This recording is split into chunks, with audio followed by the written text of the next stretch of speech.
قد أفلح من زكاها وقد خاب من دساها كذبت ثمود بطغواها إذ انبعث أشقاها فقال لهم رسول الله ناقة الله وسقياها فكذبوه فعقروها فدمدم عليهم ربهم بذنبهم فسواها ولا يخاف عقباها قد افلح من زکاها وقد خاب من دساها. آیت نمبر 9 اور 10 سورۃ الشمس. پچھلی آیتوں میں چند چیزوں کی قسمیں کھائی گئی ہے من جانب اللہ. سورج کی قسم وضحاها اور اس کی دھوپ کی قسم اوپر چڑھنے کی قسم. والقمر اذا تلاها چاند کی قسم جب چاند سورج کو فالو کرے. والنہار اذا جلاها دن کی قسم جب دن اس کو روشن کر دے. رات کی قسم جب رات اس کو ڈھانپ لے. آسمان کی قسم اور اس کے بنانے کی قسم یا اس کے بنانے والے کی قسم. زمین کی قسم اور اس کے پھیلانے کی قسم یا اس کے پھیلانے والے کی قسم. وَنَفْسٍ وَمَا سَوَّاهَا نفس کی قسم اور اس کے برابر کرنے کی قسم یا اس کو برابر بنانے والے کی قسم. قسموں کا سلسلہ پورا ہوا. اب سوال یہ ہے کہ یہ کس بات پر قسم کھائی گئی ہے اتنی ساری؟ تو وہ مضمون جملہ ہے قد افلح من زکاها وقد خاب من دساها. قسم کھا کر اللہ فرماتے ہیں تحقیق کامیاب ہوا وہ شخص جس نے اپنے نفس کو مزکا کر لیا.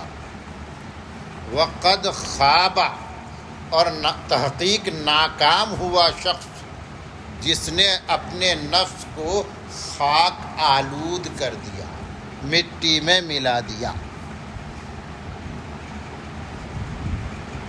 نفس کے بارے میں کہا گیا فَأَلْهَمَهَا فُجُورَهَا وَتَقْوَاهَا کہ اس نفس کے اندر اللہ نے خیر اور شر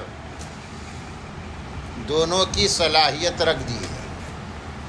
اور کل جیسا کہ مثال آئی تھی کہ زمین میں اللہ تعالیٰ نے صلاحیت رکھ دی ہے اگانے کی.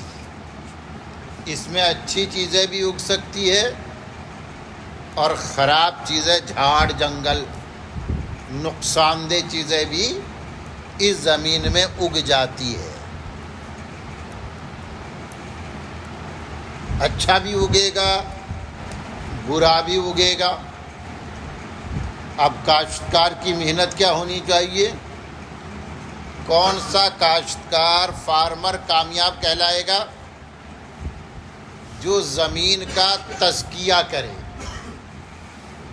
بلکہ پہلے زمین کا تخلیہ کرے. چنانچہ کاشتکار سب سے پہلا کام کیا کرتا ہے کہ اس میں ہل چلاؤ. زمین پہ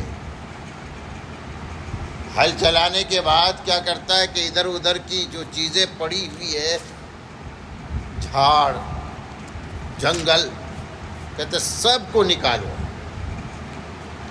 اب صاف ستھری مٹی ہے، اس میں پانی ڈالتا ہے، اب اس میں بیج ڈالتا ہے، اور اس کے بعد بھی محنت جاری رہتی ہے. یہ جو گھاس اگتے ہیں یہاں اگنے نہ پائے. تاکہ کھیتی برابر اس کو کہتے آگے بڑھے، ترقی کرے، اچھی طرح کھیتی ہو۔ تو یہ نفس ہے ہمارا، اللہ نے دونوں چیزیں اس کے اندر ڈال دیے، چونکہ یہ تو انسان ہے نا، یہ کوئی جاندار نہیں ہے دیگر۔ اور جانوروں کے معاملہ ایسا ہے کہ ان کا کوئی امتحان نہیں ہونا ہے، ان جانوروں کو آزمائش کے دور سے نہیں گزرنا ہے، اپنے آپ کو ثابت نہیں کرنا ہے، وہ تو خدمت کے لیے پیدا ہوئے ہیں۔ انسان کی نفع رسانی کے لیے پیدا کیے گئے ہیں۔ اب وہ خدمت جو مفوضہ خدمت ہے، ان کی جو ذمہ داری ہے، وہ اپنی ذمہ داری کو بائی کہتے فورس، اور یہ فورس کس کا؟ نیچر کا ہے، فطرت کا ہے، اس کو ادا کرتے ہیں، اور ان کو اپنی ذمہ داری ادا کر کے مٹی میں مل جانا ہے، یہی تک ان کا معاملہ ختم۔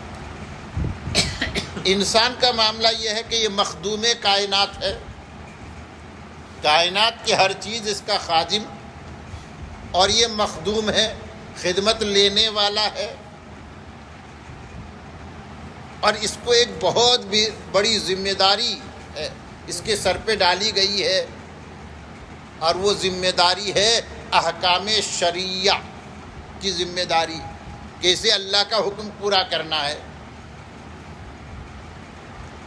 اور اللہ کے حکم کو پورا کرنے سے پہلے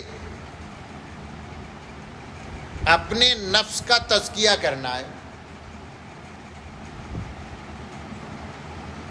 نفس کے اندر جو برائی کا تقاضا ہے، برائیوں کے طرف جو نفس کی دعوت ہے، اس نفس کو کمزور کرنا ہے، اس کا تخلیہ کر کے، تزکیہ کر کے اس پہ نیکی کی کھیتی کرنی ہے، خیر کی کھیتی کرنی ہے، اور اتنا سارا خیر جمع کر لینا ہے کہ جب اللہ تعالیٰ کے سامنے یہ پہنچے اور خیر کو تولنے کی بات آئے تو نیکیوں والا پلڑا اس کا جھک جائے، کہتے بدی اور برائی کا پلڑا ہلکا پڑ جائے۔ جب نیکیوں کا پلڑا اس کا جھک جائے گا تو یہ جنت میں چلا جائے گا۔ تو یہاں پر فرمایا کہ جس نے اپنے نفس کا تزکیہ کر لیا، نفس کو برائی سے خالی کر لیا، برائی ہے فطری طور پر، محنت کر کے اس کو ختم کرنا، وہ کامیاب ہو گیا۔ بالکل اسی طرح آپ کے سامنے کوسچن پیپر آیا، کوسچن پیپر میں خیر بھی ہے، شر بھی ہے، صحیح بھی ہے، غلط بھی ہے، ایک آپشن صحیح ہے، 3 آپشن غلط ہے۔ آپ کو کیا کرنا ہے؟ ان 3 غلط میں سے ایک صحیح کو اٹھانا ہے، اور باقی 3 کو مائنس کر دینا ہے۔ جس نے 3 غلط کو مائنس کر دیا، ہٹا دیا، وہ کامیاب ہو گیا، اور جس نے غلط کو صحیح سے الگ نہیں کیا، تزکیہ نہیں کیا، وہ فیل ہو جائے گا، وہ ناکام ہو جائے گا۔ اس لیے قرآن نے فرمایا، اور بجا طور پر فرمایا، کہ کامیاب تو وہی ہوا جس نے نفس کو کیا کیا؟ مزکا کیا، صاف ستھرا کر لیا، جو صحیح ہے اس کو رکھا، باقی کو ہٹا دیا۔ وقد خاب من دساہا، اور تحقیق ناکام ہوا جس نے نفس کو خاک میں ملا دیا۔ یہ دساہا، تدسیہ، تدسیہ کا مطلب ہے مٹی میں ملا دینا۔ اس نے کیا کیا؟ صحیح کو غلط میں مکس کر دیا. مجھے نہیں پتا کہ صحیح کیا ہے غلط، صحیح پہ بھی ٹک، غلط پہ بھی ٹک، میں نے چاروں پہ کر دیا، یہ سوچ کے کہ چاروں میں سے تو ایک صحیح ہوگا. جب آپ نے اس طرح اس کو ملا دیا، آپ کامیاب نہیں ہو سکتے. آپ کو صحیح کو غلط سے الگ کرنا تھا اور آپ نے چاروں کو ملا دیا کہ کس کو چھوڑوں کس کو لکھو، تو سب کو کہتے سب پہ ٹک کر دیتا ہوں، سب کو لکھ لیتا ہوں. ایسا کامیاب نہیں ہوتا. اللہ تبارک و تعالیٰ نے ہمیں نفس عطا فرمایا، نفس میں خیر بھی رکھا، شر بھی رکھا. اگر شر کو، برائی کو خیر سے الگ نہیں کریں گے تو کہتے ہیں یہ نفس برا ہی کہلائے گا. اور یہ بھی ایک ضابطہ ہے، کہتے ہیں نا خیر اور شر میں، یہ جو شر اور برائی ہے نا، یہ ہمیشہ یہ غالب رہتا ہے. چونکہ یہ شر یہ گھٹیا ہے، شر گھٹیا ہے، اور خیر جو ہے بھلائی وہ عمدہ ہے. گھٹیا اور عمدہ اگر ایک ہی جگہ رہے تو آپ کیا کہتے ہیں کوالٹی کیسی ہے؟ گھٹیا ہے. آپ کے پانی میں بالٹی، یہ جو بالٹی بھرا ہوا پانی، بھرپور پانی سے بھرا ہوا بالٹی ہے، اس میں سب ٹھیک ہے، بس ایک قطرہ دو قطرہ پیشاب گر گیا، اس پانی کو آپ کیا کہیں گے؟ ناپاک کہیں گے. چونکہ خیر اور شر جہاں پر جمع ہو گیا، شر کا پہلو غالب آ جائے گا. شر کا پہلو ہمیشہ غالب آتا ہے. تو نفس میں خیر بھی ہے شر بھی ہے. اگر آپ شر کو نکال کر باہر نہیں کریں گے تو وہ شر ہی کہلائے گا. کیا کہلائے گا؟ شر کہلائے گا. اللہ تعالی ہم سب کو صحیح سمجھ عطا فرمائے. اس لیے غلط کرنا آسان ہے، صحیح کرنا ہمیشہ مشکل ہے.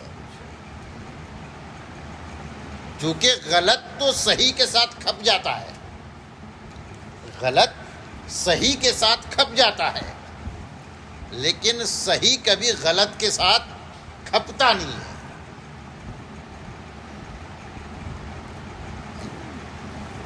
آپ نے دو جگہ ٹک کیا، ایک صحیح تھا اس میں، ایک غلط تھا، تو آپ کا جواب کیا کہلائے گا؟ آدھا صحیح یا پورا غلط؟ پورا غلط کہلائے گا. جبکہ آدھا صحیح ہے وہ، لیکن آدھے صحیح کا کوئی اعتبار نہیں. پورا صحیح ہوگا تب صحیح کہلائے گا. تو نفس جب مزکا ہوگا بالکل روشن، تبھی کامیابی ملے گی. کہتے ہیں کچھ روشنی اور کچھ اندھیرا پن لے کر گئے، ناکام. وقد خاب من دساہا، جس نے نفس کو مٹی میں ملا دیا، الگ نہیں کیا، وہ ناکام ہو گیا. اللہ تعالی ہمیں ایسی ناکامی سے بچائے. اس کے بعد پھر اس کی ایک مثال دی گئی، کون کامیاب کون ناکام. نفس کا تزکیہ کس کا ہوا اور کس کا نفس مٹی میں مل گیا. اس کے لیے مثال دی گئی قوم سمود کی. قوم سمود آپ جانتے ہیں جس کو عاد ثانیہ بھی کہتے ہیں. یہ جو قوم عاد تھی، کبھی عاد ویسے ایک شخص کا نام تھا جو حضرت نوح علیہ السلام کی نسل میں سے تھا، بلکہ عاد ابن سام ابن نوح. بعض لوگوں نے بیچ میں ایک نام عاد ابن ارم ابن سام ابن نوح کا ہے، انہی کے نام پر یہ قوم عاد کہلائی. حضرت ہود علیہ السلام نبی بنا کر بھیجے گئے، قوم نے نہیں مانا ان کی بات، اللہ نے عذاب کے ذریعے ان کو ہلاک کر دیا. حضرت ہود علیہ السلام ان چند لوگوں کو لے کر نکل پڑے جو ان کے ساتھی تھے، ان پر ایمان لانے والے تھے. باقی قوم تو ختم ہو گئی. پھر انہی کے ذریعے وہ قوم آگے بڑھی اور آگے چل کر یہ قوم سمود کہلائی. ان میں پھر بگاڑ آیا تو حضرت صالح علیہ السلام ان کے نبی بنا کر بھیجے گئے. حضرت صالح علیہ السلام نے اپنی قوم سمود کو عاد ثانیہ کو سمجھانے کی کوشش کی، لیکن نہیں مانے. معجزے کا ڈیمانڈ کیا کہ یہ ہمارے سامنے پہاڑ ہے، یہ چٹان ہے، اگر تم نبی ہو تو اسی چٹان کے اندر سے کوئی اونٹنی بنا کر دکھاؤ. حضرت صالح علیہ السلام نے دعا کی، اللہ تبارک و تعالیٰ نے قبول فرما لیا. چٹان 2 حصے میں پھٹ گیا اور اس میں سے اونٹنی باہر آئی. ایسی اونٹنی جو حاملہ تھی، گاون تھی. اتنا بڑا معجزہ ظاہر ہوا، لیکن چونکہ یہ ایمان لانے کے لیے دل سے تیار نہیں تھے، نفس میں خباثت بھری ہوئی تھی، شرارت بھری ہوئی تھی. تقویٰ کا لفظ قرآن نے کہا ہے. اور جب نفس میں شرارت ہوتی ہے نا، خباثت ہوتی ہے، تو یہ کسی نہ کسی روپ میں باہر آئی جاتی ہے. الاناء یترشح بما فی، برتن میں جو ہوتا ہے وہ چھلک کر باہر آتا ہے. اتنا بڑا معجزہ اور آن ڈیمانڈ معجزہ دیکھنے کے بعد بھی یہ ایمان نہیں لائے، کیونکہ ان کے سرداروں نے ان کو منع کیا. ان کے سرداروں نے ان کو مس گائیڈ کیا. یہ کہا کہ دیکھو، لگتا ہے سمود بہت بڑا جادوگر ہے، یہ صالح بہت بڑا جادوگر ہے اور جادو کے ذریعے سب کیا ہے. اس لیے جب تک کنفرم نہ ہو کہ یہ معجزہ ہے، اس وقت تک ہمیں ایمان نہیں لانا چاہیے. اب معاملے کو ٹال دیا. جب معاملہ ٹل گیا تو وہ ایک جو ماحول اس وقت بننا چاہیے تھا، اس کا جو تقاضا تھا، وہ دھرا کے دھرا رہ گیا. اب وہ جو اونٹنی تھی جس کو قرآن نے ناقۃ اللہ کہا ہے، ناقۃ اللہ کا مطلب اللہ تعالیٰ کی اونٹنی، یعنی ایسی اونٹنی جس کو اللہ تعالیٰ نے دست غیب سے پیدا کیا. ساری اونٹنیاں اللہ کی ہیں، کیونکہ ساری اونٹنیاں وہ مخلوق ہے اور خالق سب کا اللہ ہے.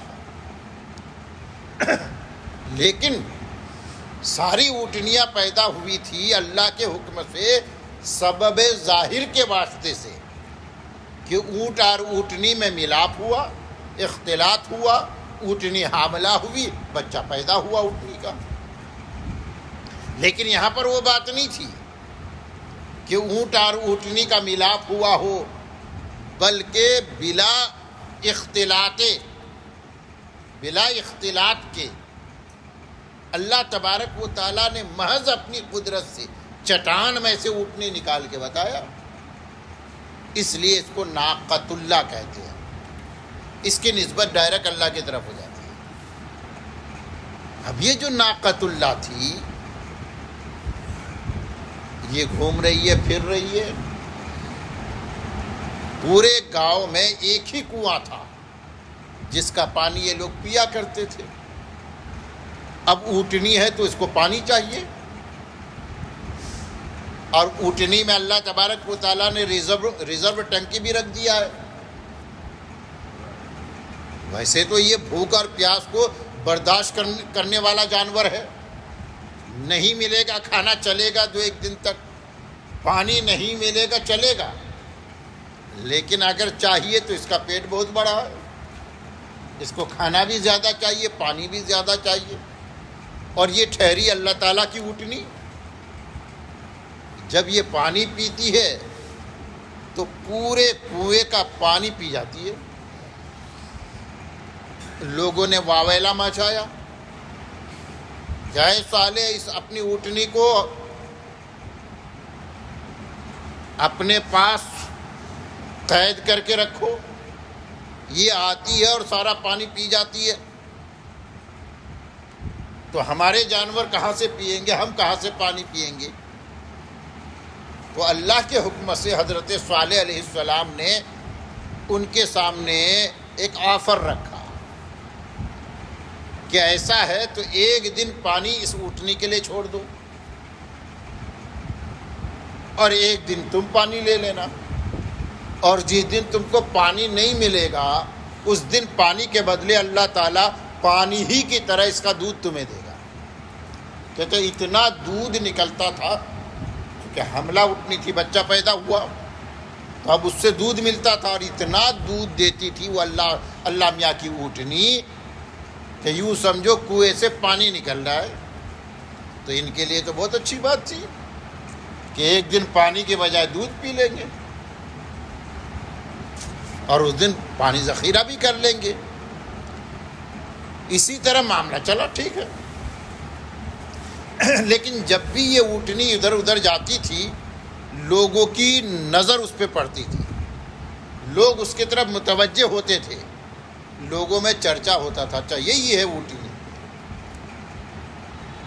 تو یہ جو اس قوم کے بڑے لوگ تھے جو نہیں چاہتے تھے کہ ایمان لایا جائے حضرت صالح علیہ السلام پر، انہوں نے سوچا یہ اونٹنی تو اس کے ہتھیار کی طرح ہے، یہ چھوڑ دیتا ہے اونٹنی کو اور ہر جگہ اونٹنی کا تذکرہ ہوتا ہے، لوگ مثبت باتیں کرتے ہیں، تو کہیں ایسا نہ ہو کہ لوگ ہی مان لے آوے۔ تو اب ان کی پلاننگ ہوتی ہے کہ اس اونٹنی کو مار دیا جائے۔ اس کی بھنک حضرت صالح علیہ السلام کو لگ جاتی ہے۔ حضرت صالح علیہ السلام لوگوں سے مخاطب ہو کر کہتے ہیں کہ خبردار لا تمسوہا بسوئین، برے ارادے سے اس کو چھونا مت، ٹچ بھی مت کرنا۔ اگر برے ارادے سے اس کو ٹچ بھی کرو گے تو اللہ تعالیٰ کا عذاب آ جائے گا۔ لیکن یہ کہاں ماننے والے تھے، وہ اس کے لیے پورے طور پر تیار تھے۔ کہتے انہی میں سے ایک بدبخت جس کا نام قزار ابن صانف بتایا گیا، قزار، کہتے یہ عورت کا عاشق تھا یہ، اور سب اس کے بارے میں جانتے تھے کہ یہ کسی کی محبت میں گرفتار ہے، اپنے ہوش و حواس میں نہیں ہے، تو اس کو لالچ دیا جائے کہ اگر تم ایسا یہ کام کر دو گے تو ہم تمہاری مراد پوری کر دیں گے۔ اس نے کہا اگر میری من کی مراد پوری ہوتی ہے تو میں یہ کروں گا۔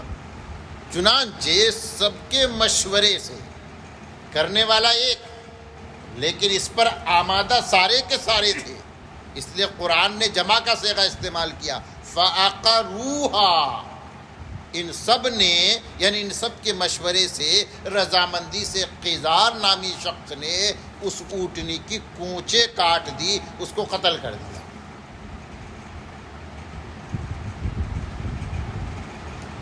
جب اونٹنی کا قتل ہو گیا، حضرت صالح علیہ السلام خود سمجھ گئے کہ اب معاملہ کچھ بچا نہیں ہے، اب تو نتیجہ بھگتنا پڑے گا۔ ادھر اللہ تعالیٰ کی طرف سے حضرت صالح علیہ السلام کو وحی آتی ہے کہ 3 دن ہے ان کے پاس، 3 دن کے بعد ان پر عذاب آئے گا۔ پہلا دن کہتے ہیں کہ ایسا ہوا کہ ان کے چہرے پیلے پڑ گئے، یلو، سب کے چہرے پیلے پڑ گئے۔ تو دوسرے دن دیکھا گیا تو سب کے چہرے سرخ لال۔ تیسرا دن دیکھا گیا سب کے چہرے کالے، سیاہ پڑ گئے۔ اور اس کے بعد چوتھی صبح جب ہوئی تو اللہ کا عذاب آیا، فرشتے نے ایسی چنگھار ماری کہ زلزلہ آ گیا اور ان کے کلیجے پھٹ گئے اور سب کے سب تباہ و برباد ہو گئے۔ تو قرآن نے اس واقعے کو بطور مثال کے بیان کیا کہ انہوں نے اپنے نفس کو پاک نہیں کیا، خاک آلود کیا، گناہوں میں ملوث رکھا، گناہ پر گناہ کرتے چلے گئے، اللہ تبارک و تعالیٰ نے ان کو ناکام کیا۔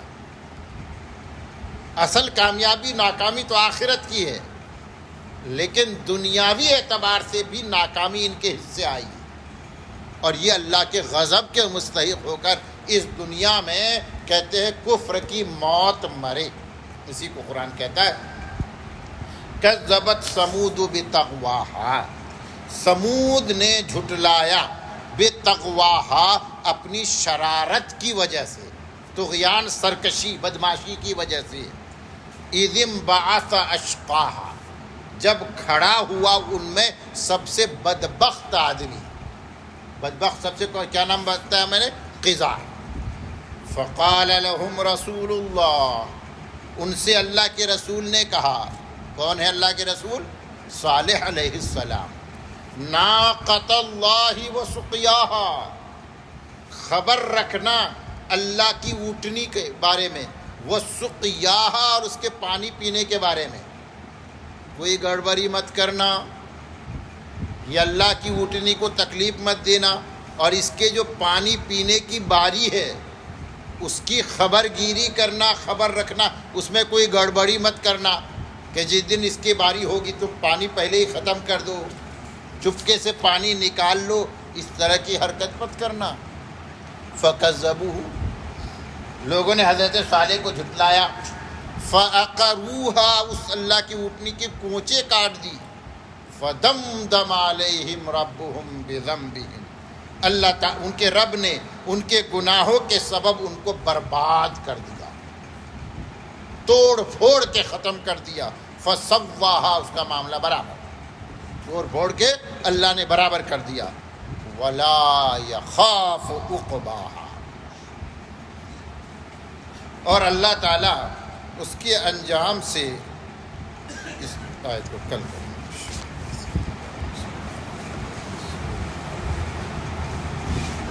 الحمد للہ رب العالمین، والصلاة والسلام علی رسولہ النبی الکریم، اللہم انت السلام و منک السلام، تبارک یا ذا الجلال والاکرام، ربنا ظلمنا انفسنا وَإِن لَّمْ تَغْفِرْ لَنَا وَتَرْحَمْنَا لَنَكُونَنَّ مِنَ الْخَاسِرِينَ، یا اللہ ہمارے گناہ معاف فرما دے، یا اللہ ہماری خطائے لغزش معاف فرما دے، یا اللہ ہمارا نفس امارہ نہ ہو، یا اللہ نفس مطمئنہ بن جائے، نیکیوں کا عادی بن جائے، نیکی کرنا یا اللہ اس کی عادت بن جائے، یا اللہ ہمیں اس کی توفیق مرحمت فرما دے، یا اللہ جس کامیابی کا تصور قرآن نے پیش کیا، ہمارے نفس کو مجلہ،